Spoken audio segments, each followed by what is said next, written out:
नमस्कार दोस्तों, स्वागत है आपका हिंदी नॉलेज शो में। तो दोस्तों, बहुत ही बड़ी खबर निकलकर सामने आई है।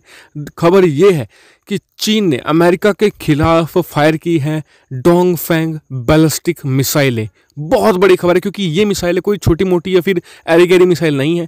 ये चीन की सबसे सफलतम मिसाइलों में से एक मानी जाती है और इसे कैरियर डिस्ट्रॉयर मिसाइल कहा जाता है। यानी कि एक जो एयरक्राफ्ट कैरियर होता है उसे डिस्ट्रॉय करने के लिए इसे खास डिजाइन किया गया है। इसे फायर किया गया है और साथ ही अमेरिका ने इसका क्या रिप्लाई दिया है और चीन का इसे फायर करने का मकसद क्या था, सब कुछ डिटेल से बताऊंगा। मेरे साथ आप इस वीडियो में अंत तक बन रहिएगा। चलिए दोस्तों, वीडियो को शुरू कर लेते हैं। तो दोस्तों, आप सभी लोगों को अच्छे से याद होगा कि परसों ही मैंने आपको वीडियो बनाकर बताया था कि अमेरिका का एक U-2 स्पाई प्लेन चीन के अंदर घुस गया था। चीन के जो मिलिट्री बेसिस थे जहां पर चीनी नौसेना एक्सरसाइज कर रही थी वहां पर भी घुस गया था आसानी से, और वहां पर उसने ऐसी ऐसी चीजें रिकॉर्ड कर ली कि चीन का जो पूरा प्लान था वो पूरा का पूरा ही खत्म कर दिया। चीन जो जो नई नई टैक्टिक अपना रहा था उस युद्धाभ्यास के जरिए, नए नए तरीके अपना रहा था अमेरिकी नौसेना को ध्वस्त करने के, उन्हें U-2 ने अपने कैमरे से कैप्चर करके सारी रणनीति पहुंचा दी अमेरिका तक। और चीन का जो पूरा का पूरा मिलिट्री प्लान था वो न्यूट्रलाइज कर दिया अमेरिका ने U-2 के जरिए। जिस समय U-2 उड़ रहा था चीन के ऊपर, उस समय तो उसे कुछ खास उसके बारे में पता ही नहीं चला, लेकिन उसके जाने के बाद उसे रडार पर सिग्नेचर दिखे, जिसके बाद उसने पूरी दुनिया को इसके बारे में बताया। लेकिन दुनिया को देखे किस हिसाब से चीन बता रहा है। चीन बता रहा है कि अमेरिका का U-2 प्लेन हमारी अंतर्राष्ट्रीय सीमा के अंदर घुसा है। ये वो नहीं बता रहा है कि अमेरिका का प्लेन चीन के सारे रडार सिस्टम को ध्वस्त करके सारे डिफेंस सिस्टम को धता बताते हुए चीन के अंदर घुसा।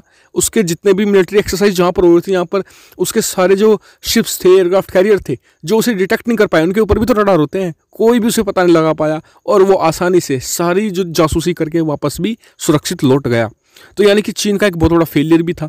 लेकिन चीन अब इस फ्रस्ट्रेशन में इतना ज़्यादा एक तरीके से पागल हो गया कि उसने बैलिस्टिक मिसाइलें, करीबन खबरें ये हैं कि 2 से 4 ये बैलिस्टिक मिसाइलें थी जो डोंगफेंग सीरीज की 26 मिसाइलें थी। जी हाँ, डोंगफेंग सीरीज की 26 मिसाइलों को खास माना जाता है कि चीन ने इन्हें बनाया है स्पेशली एक एयरक्राफ्ट कैरियर को डुबाने के लिए। और इनके फायर करते ही अमेरिका की तरफ से प्रतिक्रिया आना बिल्कुल लाजिम था। अमेरिका ने इस पर प्रतिक्रिया बहुत ही स्ट्रॉन्ग दी है। उन्होंने कहा है कि हमें ये डराने की कोशिश है, जी हाँ, अमेरिका को, और अमेरिका ने कहा है कि अब हम और ज़्यादा एग्रेसिव होंगे, एक कदम भी पीछे नहीं हटेंगे। अगर चीन ने कुछ और कदम उठाता है तो हम उसे मुंह तोड़ जवाब देंगे। और यकीन मानिए, अमेरिकी नौसेना ये करने में बहुत ज़्यादा काबिल है, क्योंकि चीन की नौसेना के मुकाबले अमेरिकी नौसेना बहुत ज़्यादा बड़ी है, बहुत ज़्यादा ताकतवर है। इसके अलावा अमेरिका को सपोर्ट मिलता है नाटो देशों का। पूरा यूरोप अमेरिका के साथ सैन्य तौर पर खड़ा है। तो चीन कहीं दूर दूर तक भी अमेरिका के सामने नहीं टिकता। अगर अमेरिका चाहे तो चीन को पूरे दक्षिण चीन सागर से कुछ ही घंटों में उखाड़ कर फेंक सकता है।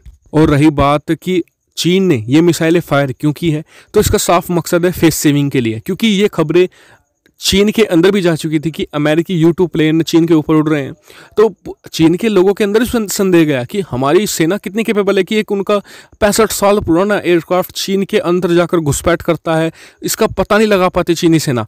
तो यानी कि उन्होंने एक तरीके से अपने आप को ताकतवर दिखाने के लिए अपने लोगों के सामने डोंगफेंग मिसाइलों को फायर किया, क्योंकि डोंगफेंग 26 ही इनकी मोस्ट कैपेबल मिसाइल मानी जाती है, मतलब कि सक्सेसफुल सबसे मानी जाती है डोंगफेंग सीरीज की डोंगफेंग 26। तो इसे फायर करके उन्होंने एक तरीके से चेतावनी देने की कोशिश करी है अमेरिका को, और साथ ही अपने लोगों के बीच भरोसा काम करने की कोशिश कर रहे हैं शी जिनपिंग। हालांकि बात करें तो भारत की तो इसमें मौज है, क्योंकि जितना ज्यादा तनाव अमेरिका और चीन के बीच बढ़ेगा, चीन को उतना ही नुकसान होगा और भारत को उतना ही ज्यादा फायदा होगा, और चीन को घेरने में उतनी ही ज्यादा आसानी होगी।